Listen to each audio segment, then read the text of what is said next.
Hey everyone, and welcome back to my channel. My name is Josh and this is your stimulus check update for the second stimulus package for Tuesday, July 28th. I hope everyone is off to a good start to their week so far. In this video, I'll be discussing both the first and second stimulus checks, including with the Senator Republicans now releasing their stimulus plan. What exactly can we expect to see in it? I'll also be discussing who is expected to receive their next stimulus payment, unemployment, and then I'll be wrapping up this video by answering some of the comments and questions that I received in my previous video. But first, if you wouldn't mind real quickly liking this video, giving me a big thumbs up. It really just helps with the YouTube algorithm in terms of pushing this video out to other viewers like you, and hopefully helping other people like you as well. Okay, so entrepreneur Elon Musk took to Twitter the other day to voice his displeasure towards this upcoming relief package. Musk tweeted out, "Another government stimulus package is not in the best interest of the people in my opinion." Musk then tweeted out that the goal of the government should be to maximize the happiness of the people, giving each person money that allows them to decide what meets their needs, rather than the blunt tool of legislation, which creates self-service special interest. Musk said that these are jammed to gills with special interest earmarks, and that if we do a stimulus at all, it should be direct payments to consumers. Now, Senator Bernie Sanders didn't take too much of a liking to these tweets sent out by Musk. Bernie Sanders replied in a tweet, "What a hypocrite. Elon Musk has received billions of dollars in corporate welfare from US taxpayers. Now he wants to stop 30 million of Americans who lost jobs from receiving $600 a week in unemployment benefits, while his wealth has gone up by $46.7 billion in over the past 4 months. Pathetic." So it's pretty obvious here that Sanders isn't the biggest fanboy of Elon Musk. And if you're wondering where Sanders' head is with all this going on, he sent out another tweet that says, "At a time when 30 million workers have lost jobs and tens of millions are food insecure and face eviction, the Senate must pass a bill this week to extend current unemployment benefits, expand Medicare to all, and provide $2,000 per month to the working class until this crisis ends." So who do you guys believe is right here? Do you believe that Elon Musk is correct that the government is spending just too much money and they should just be sending stimulus payments to the Americans? Or do you believe that the sentiments of Bernie Sanders are correct? Let me know what your thoughts are in the comment section below. Okay, so the Senate Republicans introduced their HEALS Act on Monday, which is an acronym for Health, Economic Assistance, Liability Protection, and Schools. This is a bill that will focus on kids, jobs, and healthcare. So let's take a look at some of the policies that the Republicans have laid out in this bill. First off, as far as stimulus payments go, this bill would send out another round of $1,200 stimulus checks to all Americans under the same criteria as the CARES Act. This means that single filers earning less than $75,000 per year will receive the full $1,200 check, and joint filers earning less than $150,000 per year combined will receive the full joint $2,400 check. And of course, people on Social Security benefits will also be eligible for this stimulus payment as well. Additionally, as the main add-on in this bill, dependents over the age of 17 will be eligible for a stimulus payment this time.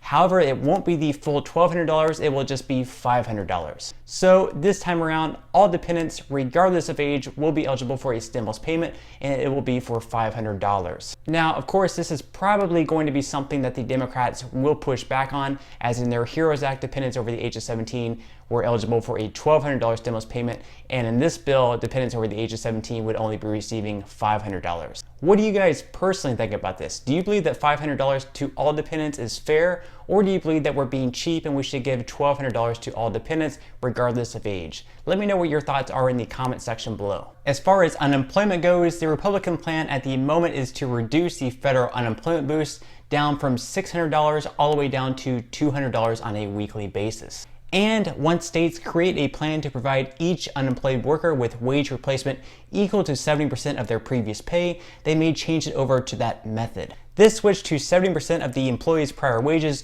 would take place starting in October, but states can request a waiver if they cannot make the switch. It is also expected that there will be a cap placed on the 70% rule, so if you earn $200,000 at your prior job and then you were laid off, you won't be earning $140,000 on unemployment. At the most, on a weekly basis, the feds will be kicking in $500. This means that in some states, workers will begin to hit that cap once they earn around $50,000 per year. So obviously, only receiving $200 on a weekly basis is a huge reduction from the prior $600. And this is something that the Democrats will obviously heavily negotiate, so it's entirely possible that number may get bumped up from $200 to around the $300 to $350 on a weekly basis mark. What do you guys personally think about this? Is receiving $200 per week on federal unemployment benefits sound fair to you? Or do you believe that we should go ahead and extend the federal unemployment benefits for another 6 months at the full $600 on a weekly basis? Let me know what your thoughts are in the comment section below. Additionally, there will also be another round of PPP in the HEALS Act. It will allow small employers that have seen revenue decline by at least 50% to receive a second PPP forgivable loan. And of course, these loans will also be limited to small businesses with 300 or fewer employees. The initial round of PPP will be expiring on August 8th. Another one of the items that Senator Republicans included in this bill are liability protections. McConnell noted that liability protections would be included for everyone from doctors and nurses who will be protected from malpractice suits to churches, charities, businesses, and schools. They want this liability protection to run for 5 years and to be retroactive from December 2019. And the main purpose of these liability protections is to make sure that business owners, schools, and hospitals aren't able to be sued in relation to the virus as long as they are acting in good faith. With that said, what do you guys personally think about this? Do you guys believe that business owners should be shielded from lawsuits in relation to the virus as long as they're acting in good faith? Or do you believe that employees and customers should be able to sue business owners regardless if they are acting in good faith or not? Let me know what your thoughts are in the comment section below. Additionally, the legislation will focus on diagnostics, treatments, and vaccines from the virus, and will also protect Medicare recipients from premium spikes. The bill will also include measures to evaluate proposals to protect and strengthen the trust fund and programs that we count on, such as Medicare and Social Security. Incentives will also be given for the production of personal protective equipment as leaders begin to re-examine the degree of dependence the U.S. has on China. Additionally, more than $100 billion in funding is allocated towards schools and universities to safely reopen. This goes right along with the Trump administration's goal of getting kids back in school safely. And of course, there are also some tax breaks and other details as well, but those are the main parts of the bill. Unfortunately, hazard pay for essential workers was not included in this relief package, and due to attempts to reduce spending in this upcoming relief package, it's highly unlikely that there will be any type of hazard pay for essential workers, unfortunately, but I will definitely keep you guys updated if anything changes on that. Senate Minority Leader Chuck Schumer called the package of proposals weak tea when the country needs a much stronger brew. So obviously, as you can probably tell, the Democrats will definitely heavily negotiate the HEALS Act, and most of the things in this bill will definitely change. The Senate will now just have 9 more working days to get this next relief package passed through. That's because after August 7th, they are set to go on another month-long recess. Now, it is entirely possible they may decide to push that back. However, it is still unclear at this point whether Mitch McConnell plans to push it back or not. I do firmly believe that in the end, after a lot of negotiations, the Republicans and the Democrats will be able to work together well enough to get this next relief package passed. So I do believe that we have a lot to look forward to here. And with the last federal unemployment payments being sent out last weekend, it is my hope that they get some type of short-term extension passed. However, Nancy Pelosi is pretty much opposed to that. She doesn't want to piece this together in separate pieces of legislation and separate bills. She wants this to be all combined into one bill. So with that said, what do you guys personally think about this? Do you think that each piece of legislation should have its own bill? Or do you think that we should try to cram as many pieces of legislation as possible into one bill in this HEALS Act? Let me know what your thoughts are on that in the comment section below. Okay, so at this point, I just wanted to give a quick update on the first round of stimulus payments because believe it or not, there are still millions of Americans who haven't even received their first stimulus payment, even though we're more than likely going to be sending out a second round of stimulus payments in about a month or so. So it's pretty disappointing that some people are still waiting. At this point, the IRS is still sending out payments on a week-by-week basis. So at this point, the best piece of advice that I can give you is just to continue checking the payment portal on a week-by-week basis, and you will eventually receive a payment date, and you will eventually receive your payment. And if you're an expat living abroad at this point in time, I'm beginning to see more and more expats get paid, which is very good news. This is just one example from John, who left a comment saying, "Hey Josh, finally received a pay date from the portal for July 29th.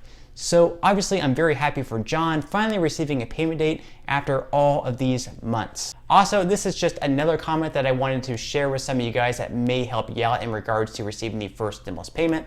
The comment reads, "First, call the IRS around 7:30 or 8 a.m. Eastern Standard Time.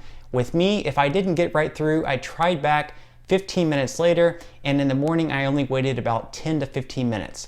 You need to tell the first person your situation and that you need to speak with someone to make sure they have the correct information.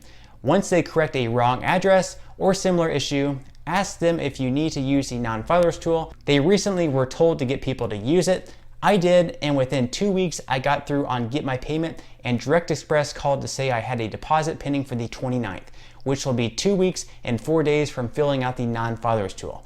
I'm on SSI and called Get My Payment every day since May 1st, and I didn't think I was going to get it. Follow my instructions and you will. Okay, so if you're still waiting on your first stimulus payment, you're definitely more than welcome to try out that advice. It sounds like it worked for him, so it may very well work for you as well.